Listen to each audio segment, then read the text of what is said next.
Halo anak-anak ibu kelas 11 IPS dimanapun kalian berada. Kembali lagi kita bertemu dengan Ibu Diana kali ini dalam mata pelajaran geografi. Nah, adapun materi yang akan kita bahas adalah lanjutan dari persebaran flora dan fauna di permukaan bumi. Dengan topik kita kali ini adalah mengenai lanjutan persebaran flora di dunia dan juga persebaran fauna di Indonesia. Nah, selamat menyaksikan video yang Ibu buat. Semoga kalian mampu memahami video yang Ibu paparkan. Sabana adalah padang rumput yang diselingi oleh pohon-pohon yang tumbuh tersebar dan jarang.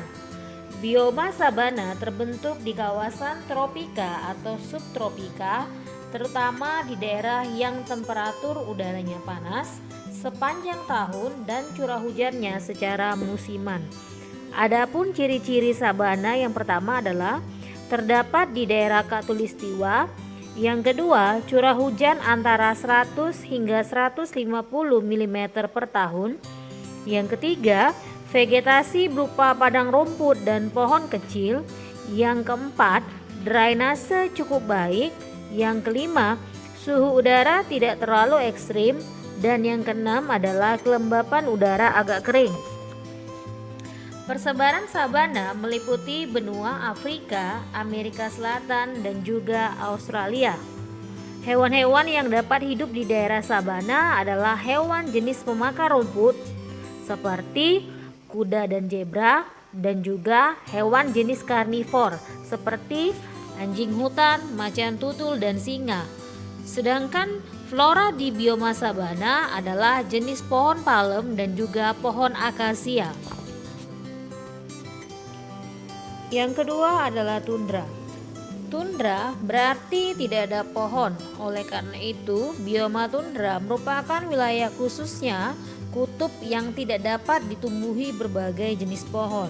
Nah, adapun ciri-ciri tundra yang pertama adalah satu, terdapat di daerah berbatasan dengan kutub. Yang kedua, hampir semua wilayahnya ditutupi oleh es ataupun salju. Yang ketiga, vegetasi berupa lumut. Yang keempat, didiami fauna kutub seperti beruang kutub, penguin, dan lain-lain. Yang kelima, musim panas dan dingin sangat panjang. Persebaran tundra meliputi wilayah Arktik dan kepulauan di sekitar Antartika. Nah, pada tundra, musim panas dapat berlangsung selama 9 bulan dengan suasana gelap karena mendapat sedikit cahaya matahari. Adapun flora yang dapat hidup di tundra yaitu seperti pohon Spruce, kemudian alder, kemudian juniper. Sedangkan fauna yang dapat hidup di tundra adalah bison, kemudian rusa kutub, dan juga rubah. Stepa adalah sebuah wilayah berupa hamparan tumbuhan rumput. Yang ciri-cirinya yang pertama adalah curah hujan berkisar 250 mm hingga 500 mm per tahun. Yang kedua, kelembapan udara rendah. Yang ketiga, vegetasinya berupa padang rumput. Yang keempat, penguapan tumbuhan sangat cepat. Dan yang kelima, fauna berupa bison, zebra, dan lain-lain. Padang rumput membentang dari Hongaria, Rusia Selatan, Asia Tengah, Amerika Selatan, dan juga Australia.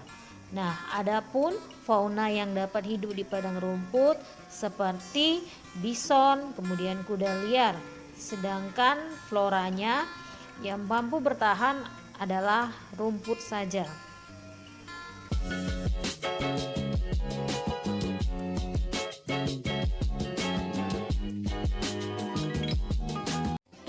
Oke, tugas kalian sekarang buka buku paket halaman 45.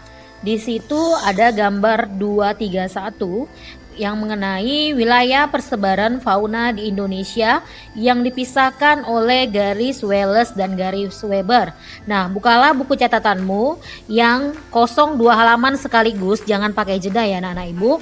Kemudian tulislah dengan landscape peta persebaran fauna di Indonesia. Nah, ini Ibu sudah kasih contoh.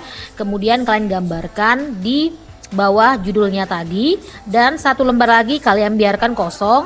Nanti hari Selasa akan Ibu jelaskan mengenai pembagian fauna di Indonesia yang dibagi berdasarkan 3 zona. Oke, demikianlah presentasi Ibu kali ini mengenai materi lanjutan kita tentang persebaran flora di dunia dan juga mengenai persebaran fauna di Indonesia. Besar harapan Ibu kalian mampu memahami dan juga mengerjakan tugas yang Ibu berikan. Oke anak-anak Ibu, demikian dulu pertemuan kita hari ini. Selamat pagi semuanya, semoga kalian sehat selalu dan tetap semangat mengikuti pelajaran meskipun saat ini kita belajar dari jarak jauh.